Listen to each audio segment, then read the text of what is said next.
Yo, what's good, YouTube? It's your boy Pablo, and welcome back to GG Sports. I'm bringing you guys another episode of the New Orleans Pelicans realistic rebuild here in NBA 2K19. And in this episode, we have the season opener versus the Dallas Mavericks.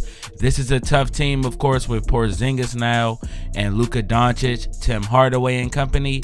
We'll take a closer look at the roster and get into that game and see how this new team can put it together on the floor for the first time together. Here is our starting rotation, and we have Pat Beverly starting at point guard, Jrue Holiday, Jason Tatum at the 3, Zion Williamson at the 4, and Jahlil Okafor at the 5. And before we even get into this matchup, I want to remind you guys to leave a like and subscribe if you are new, and go ahead and hit that bell icon so you stay notified every time I drop another one of these episodes. But here is a final look at the roster we are going into the 2020 season with. We did not make any further signings outside of Gerald Green and Pat Beverly. We wanted to be a little bit more active in free agency, but in real life, I don't see that many free agents coming down to New Orleans, even despite all the front office moves and possibly drafting Zion Williamson, who I think will be able to attract some free agents. But at the end of the day, I don't see the Pelicans making a blockbuster signing through free agency. I think they'll have to prove it a little bit. They'll have to prove that the new regime works before they're able to attract some real big name free agents. But if you're paying attention here, this Dallas Mavericks team has DeAndre Jordan. They've actually signed him back over this past offseason after moving him in the trade for Porzingis. But the first offseason afterwards, he comes back and re-signs with Dallas. And that is something that I don't think is too far-fetched, because DeAndre Jordan obviously has a love for the Dallas Mavericks franchise, and there has been a lot of fiasco between the two. And the big man is actually from Houston, Texas, so I'm assuming he took this contract to be a little bit closer to home. But we are getting close to tip-off. Here's another look at our starting lineup. We went with Patrick Beverly, Jrue Holiday, Jason Tatum, Christian Wood, and Zion Williamson at the 5. And the reason why I went with that lineup in this game, because I felt like Zion would have a very tough game versus Porzingis, a long 7-foot forward who can block some shots and will make things very difficult for him. So I put him at the 5 so we can play fast, and maybe he can use his athleticism to beat the defense of DeAndre Jordan, but I didn't want him matched up versus Porzingis. But here's Christian Wood getting the night started for the Pelicans as he knocks down an elbow jump shot, and this is Zion Williamson's NBA debut, so all eyes will be on him, especially here in New Orleans. We open up the season at home, but he's gonna get an assist here to Jrue Holiday, who almost dunks on Porzingis, but he does finish over the defense of Tim Hardaway, beat him on the cut. Nice find by Zion Williamson, and he's showing off his passing ability early. And here's Jason Tatum stepping back beyond the arc, knocking down a 3 as we are trailing by 3 points early in this game. And we definitely want to see what Jason Tatum has in store. Everybody in New Orleans has been excited about what he can do and how he can lead a team. So today is when we'll get to see it. Can he lead the Pelicans to a win versus a very talented Dallas Mavericks team, as Zion Williamson gets a block on Porzingis and finishes the alley-oop on the other end, flying high above the rim. Look how high he got, and look how he finished this one in transition. He was looking down at the rim, and for a guy who's 6'7" to elevate that high, that's very impressive. Zion Williamson, one of the most athletic players in the league and one of the most elite players as far as leaping ability goes, and you see it there. He puts it on display. Like I said, he's looking down at the rim before that play is all said and done. Great find in transition after great defense by Jrue Holiday. So that's exactly what the fans here in New Orleans are paying to see. But big Jahlil Okafor gets his own board and puts it back, and that's the type of effort and the hustle plays we want to see from Jahlil Okafor. He didn't start today because of this somewhat peculiar matchup but he will be starting the majority of the games for the Pelicans, so we definitely want to see him continue that career progression that he showed last year. Last year, he made a big step and got a lot better. We want to see him take another step and take his game even further this year.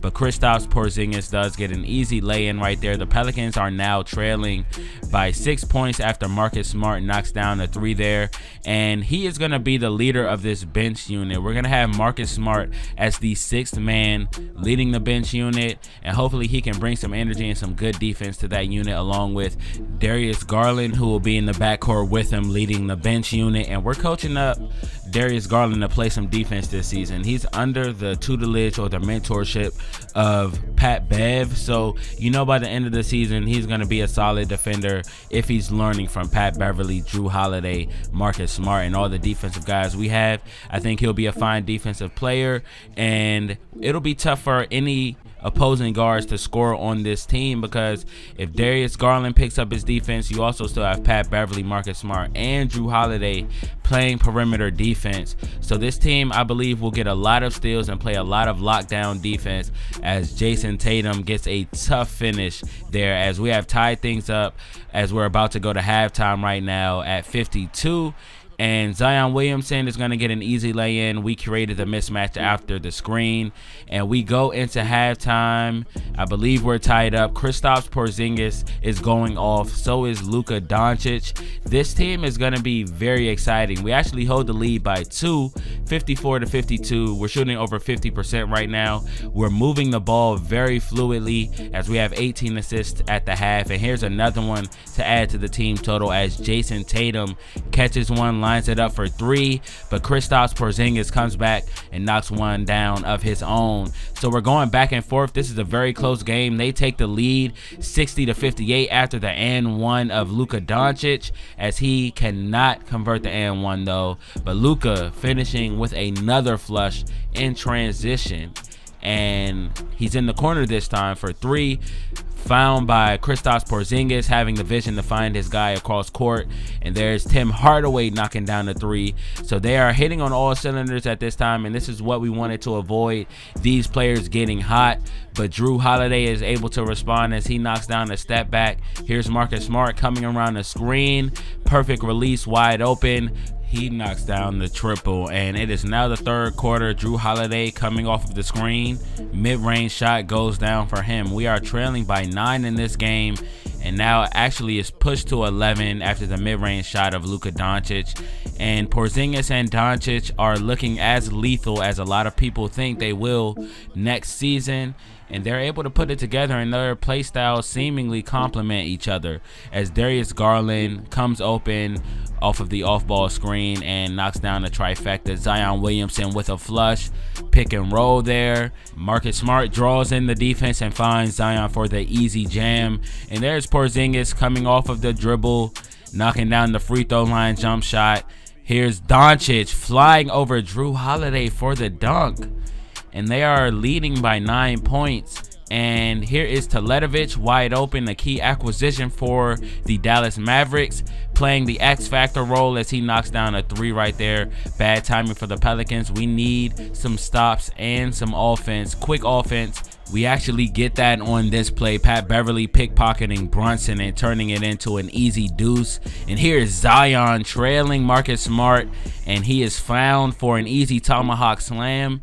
And the Pelicans are trying to fight back in this game. Zion lines one up for 3. They leave him wide open, and he has kind of a set shot, and if you give him an open one, he can hurt you, and he does that time. And in transition, a couple of plays later, Jason Tatum rising high above the rim, throwing down a flush, and an alley-oop to Zion as he is coming alive here in the fourth quarter.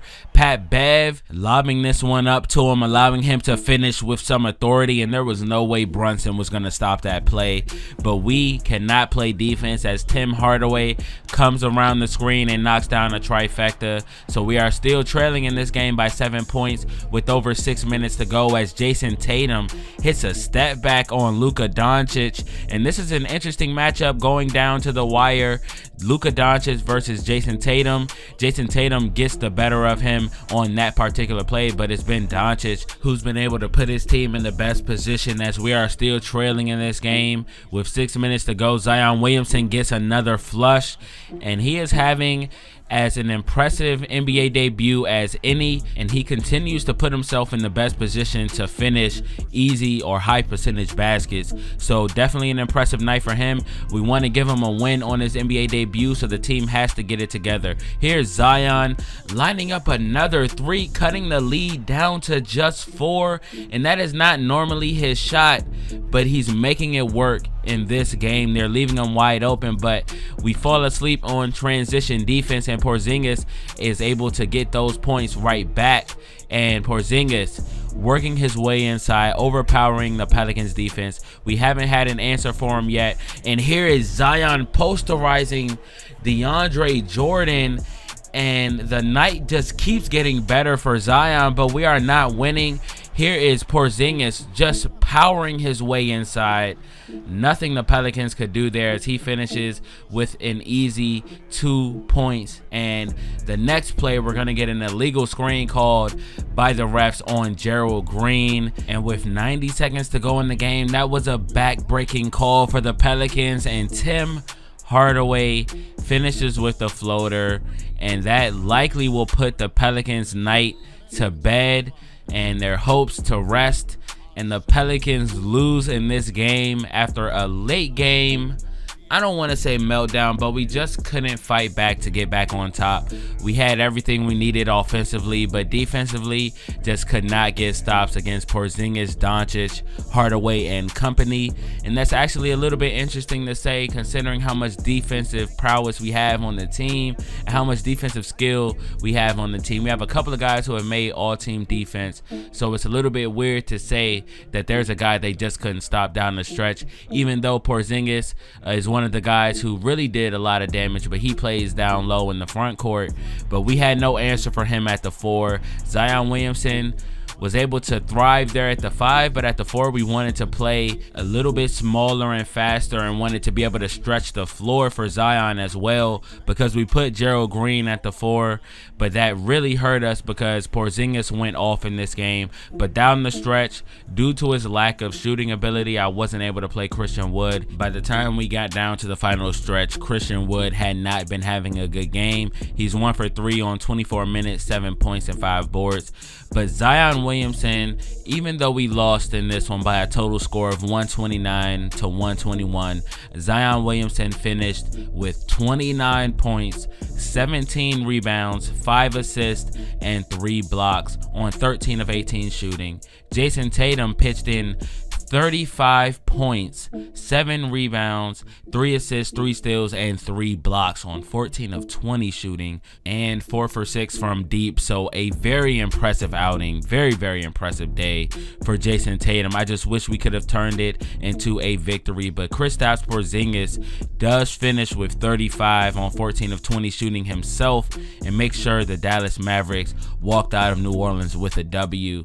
And like I said, we just really had no answer for Porzingis and Doncic, and that would be the reason they won this game. But we do have a long season ahead of us. I think the Pelicans showed a few signs of a very impressive team, and I just think that the Mavericks is a team that's going to be going pretty far. If I had to bet money, I'd bet right now that they would make the playoffs in this MyLeague. So I would say that we lost to a playoff team, but as we're trying to build chemistry and figure out what lineups and what rotations work best, I think we'll have a few losses like this one. But I think the chemistry is going to only continue to go up from here, and we have a lot to look forward to this season because the Pelicans are going to be a very exciting team this year. Do want to give you a side note before I close out this episode. That game was played on Hall of Fame.